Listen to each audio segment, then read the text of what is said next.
हम लोग क्विकली बढ़ेंगे आगे to the next session, ladies and gentlemen. It's our honor and privilege to have with us today Sunmesh Joshi ji, DDG, Joint Secretary Level, Ministry of Communications, Government of India. मैं sir को please वापस बुलाना चाहूंगा on stage. Sir के लिए जोर से ताली please. Thank you so much time निकाल के आने के लिए हमारे साथ sir. It's an honor and privilege to have you over here. And मैं क्विकली बुलाना चाहूंगा on stage Ashish Shrivastava to please kindly honor sir with the token of appreciation and felicitation. Can we please have the bouquet? Yes. Thank you so much Sunmesh sir. यहाँ पे मौजूद होने के लिए it's our honor and privilege to have you. Please everybody जोर से ताली. Thank you so much. Thank you sir. हम कुछ शब्द आपसे जरूर सुनना चाहेंगे तो we'll keep the bouquet for you. You want to use this mic? ठीक है सर.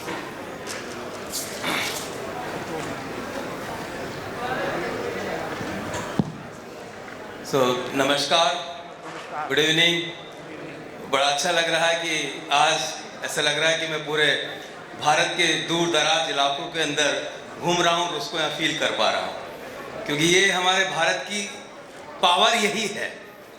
हम शहरों में रहते हैं देखते हुए अलग, लेकिन जिन लोगों ने गाँव में जाकर देखा है कि कैसे गाँव में काम होता है, बिल्कुल जहाँ की पॉपुलेशन 200, 300, 400 लोग रहते हैं और वहाँ पे जो बैंकिंग होती है, आपके लोग जो बैंकिंग कॉरेस्पॉन्डेंस वहाँ पे देते हैं, जिसने उसको फील किया है, मैं गर्व से कह सकता हूँ कि मैं कई गाँव में घूमकर इस सब चीज़ को देखा हूँ. तो बड़ा अच्छा लगता है कि जब वहाँ पर मैंने पहली बार जब अपना पब्लिक डिस्ट्रीब्यूशन सिस्टम और बैंकिंग नहीं है पर बैंक जैसा ही ये पॉस मशीन चलाता है, जब यहाँ पे आधार बेस्ड PDS इंट्रोड्यूस हुआ था और मैं पहली बार जब गया तो वो 70 साल के शॉपकीपर जब उस इलेक्ट्रॉनिक मशीन को जिस ढंग से यूज़ कर रहे थे, मतलब मैं उसको बयान नहीं कर सकता कि कितना उनको इंटरेस्ट था. अदरवाइज लोग सोचते थे कि पता नहीं कैसे वो जनरेशन अडॉप्ट करेगी नई टेक्नोलॉजी को. और टेक्नोलॉजी को इसके लिए कोई एज, कोई लिमिटेशन नहीं है, हम सब जानते हैं, और न कोई एजुकेशन की ज़रूरत है. जो हमारी नॉर्मल एजुकेशन में बोलते हैं कोई 10th पास है या ग्रेजुएट है, उसका कोई मतलब नहीं है. Digital literacy is something different. अभी आपको ऐसे लोग होंगे जो ऐसे बोलोगे तो वो कहेगा मेरे को नहीं पता ये गुणा भाग क्या होता है, लेकिन वो जिस ढंग से मोबाइल में वेरियस एप्लीकेशन को यूज़ करके बैंकिंग करके तमाम सुविधाओं का उपयोग कर सकता है, वो एक अलग चीज़ है. हो सकता है कि वो वीडियोस देख के और क्या कंटेंट को बनाना है, क्या गेम भी अगर खेल रहा है या कुछ वीडियो एडिट कर रहा है, वो जो एक्सपर्टीज़ है उसके लिए किसी फॉर्मल एजुकेशन की कोई ज़रूरत नहीं, वो लोग आपस में सीख जाते हैं. और एक जो क्रांति भारतवर्ष में आई है, हम देखें कि पिछले 10-12 सालों के अंदर डिजिटल इंडिया को लेकर सभी लोगों ने मिलके, और जिसमें फिनटेक का एक बहुत बड़ा योगदान है और ऑफ कोर्स कोऑपरेटिव बैंक का भी एक बहुत बड़ा योगदान है. और आज का जो ऑब्जेक्टिव जो मैं एजेंडा को मैं देख रहा था कि कोऑपरेटिव बैंक को और अच्छे तरीके से इस मूवमेंट के अंदर और कैसे साझेदारी कर सके, क्योंकि हम बड़े लेवल पे जो बड़े बैंक हैं जिनके पास बहुत बड़ा IT का इंफ्रास्ट्रक्चर है, वो सब बड़ी बड़ी सर्विसेज दे रहे हैं, फिनटेक की सर्विसेज दे रहे हैं. तो जो कोऑपरेटिव बैंक के कस्टमर हैं वो भी वही सर्विस उसको मिले, उसी ढंग की मिले जो आज एक अर्बन मुंबई में बैठा हुआ कहीं पे किसी बड़े बैंक की सर्विस ले रहा है. तो आइडियली हम लोग यही चाहते हैं कि बैंक कोई भी हो, सर्विस के अंदर डिफरेंस होना ही नहीं चाहिए, चाहे वो कोऑपरेटिव बैंक हो, चाहे कोई बड़ा PSU बैंक हो, चाहे कोई प्राइवेट बैंक हो. तो आज मैं B2B को धन्यवाद देना चाहूँगा कि उन्होंने मुझे बुलाया. और हो सकता है बहुत लोग ऑडियंस से ये भी सोच रहे होंगे, जब देखा होगा कि मिनिस्ट्री ऑफ कम्युनिकेशन का इस बैंकिंग सेक्टर से कोई लिंक तो है नहीं, कि कोई अगर फाइनेंस मिनिस्ट्री से होता तो शायद लगता है कि भाई चलो कुछ बैंक की बात करेगा और कुछ बात करेगा. लेकिन मेरा पैशन है एंड ये मेरे लिए, मैं फॉर्चुनेट हूँ कि मुझे सौभाग्य मिला जब आधार चालू हुआ तो एक फाउंडिंग टीम मेंबर का सदस्य बनने का, और 13 साल मैंने जब आधार के अंदर काम किया. एंड देन जो फाइनेंशियल इंक्लूजन के लिए उस टाइम जो हमने आधार अनेबल्ड पेमेंट ब्रिज और Aadhaar payment enabled payment system, banking कैसे होगी, अकाउंट कैसे ओपन होंगे, सब चीज़ देखा तो एक पैशन डेवलप हुआ. तो I interacted that time many banks, then फिर फिनटेक सेक्टर, इंश्योरेंस.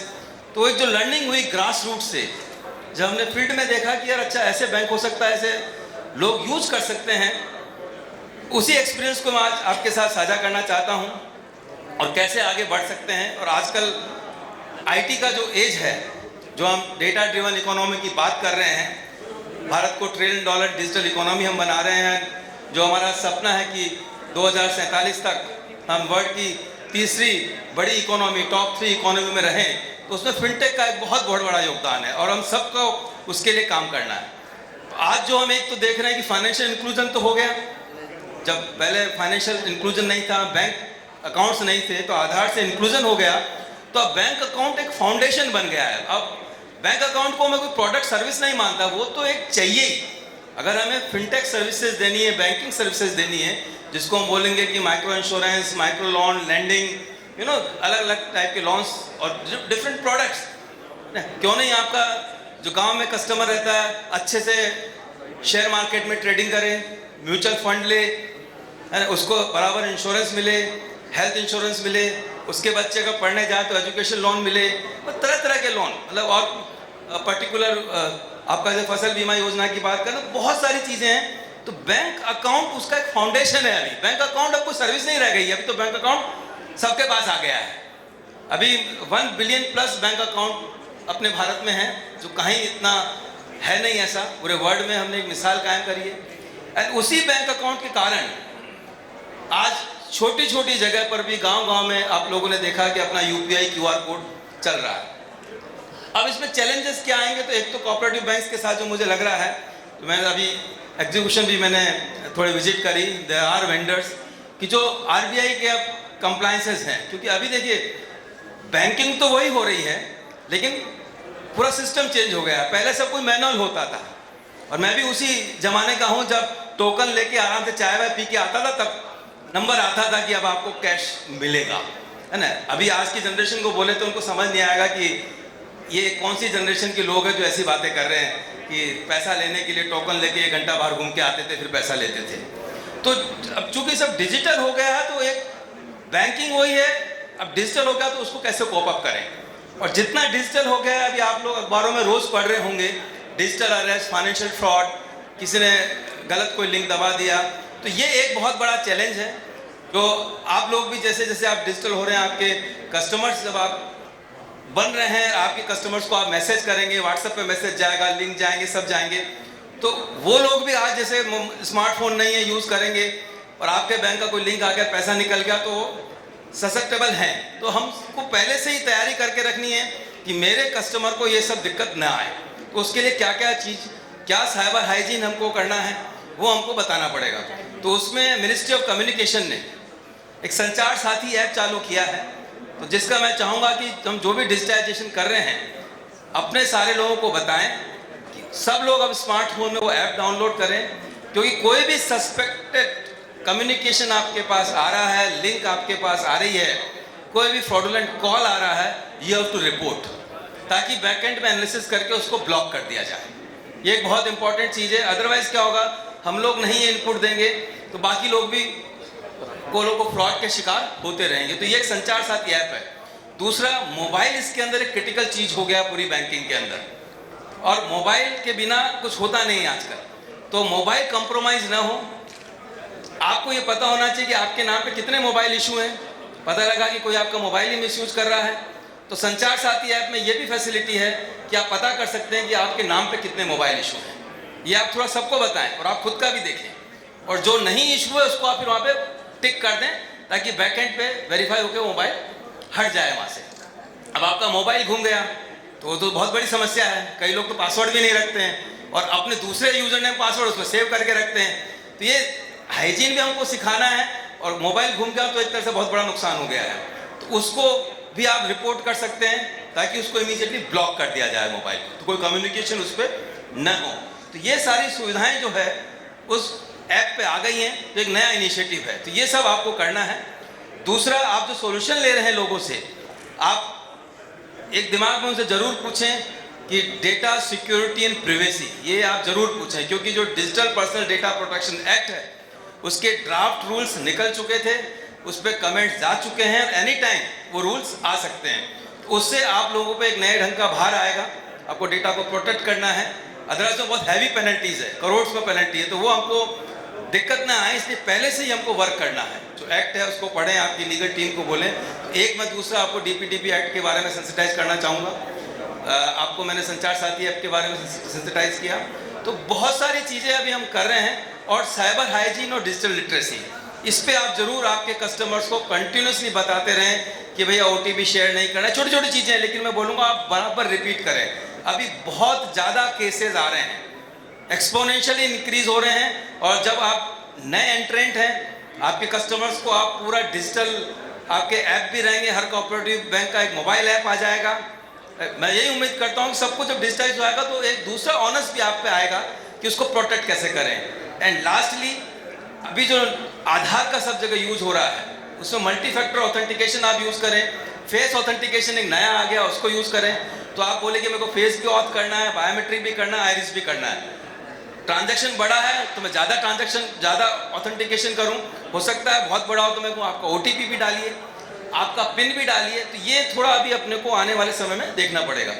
तो मेरा शायद टाइम ख़त्म हो गया है, बातें बहुत कर सकते हैं, तो maybe I am available the fraternity on the social media platform. Maybe you can take my LinkedIn profile and we can chat, or further we can discuss whichever area.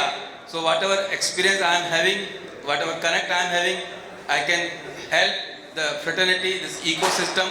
Ultimately, our aim is that to make India a global leader. क्योंकि DPI Digital Public Infrastructure के अंदर हम already number 1 है, globe को lead कर रहे हैं। मैं अभी किसी को आपको बताना चाहूँगा खुशी से कि मैं अभी थोड़े दिन पहले जापान फिटटेक फेस्टिवल में एज ए स्पीकर बोल रहा था। तो मैं तो ऑफ कोर्स इंडिया के बारे में बोल रहा था, लेकिन दूसरे देश के स्पीकर इंडिया की स्टोरी को अपनी स्पीच में बोल रहे थे। ये एक बहुत बड़ा हमारे लिए फख्र की बात है कि बड़ा अच्छा लगता है कि पूरा वर्ल्ड इंडिया के बारे में, फिनटेक के बारे में, आइडेंटिटी के बारे में बात कर रहा है और पूछ रहे हैं कि आपने ये कैसे किया। तो ये सब चीज़ है। तो अब बाहर वाले करें, तो आज सारे जो कोऑपरेटिव बैंक्स हमारे यहाँ पर हैं, इसका मेरे को लगा पूरा आपने फ़ायदा उठाया होगा कॉन्फ्रेंस का, आपस में इंटरेक्ट किया होगा। जो मैंने प्रोडक्ट्स थोड़े बहुत देखे, जो यूजफुल प्रोडक्ट्स हैं, please use it but sensibly. बस remember security and privacy of the data, और कस्टमर को प्लीज़ थोड़ा प्रोएक्टिवली आप बता के रखें। अदरवाइज जिस डिजिटल इकोसिस्टम का हम फ़ायदा लेने जा रहे हैं, वो कल को हमारे कस्टमर को नुकसान ना पहुंचे। Thank you very much. Thank you sir. उनके लिए जोर से ताली प्लीज। मैं रिक्वेस्ट करूंगा आपको रुकने के लिए। मैं आशीष श्रीवास्तव जी को बुलाना चाहूंगा वापस स्टेज पे अलॉन्ग साइड अनुपम भाई। Anupam ji, to please kindly give away the memento to sir. Thank you so much, Sumnesh ji, for joining us over here. He's been given the memento by Dr. Anupam Gupta, co-founder and director B2B. Thank you so much, sir. And मैं request करूँ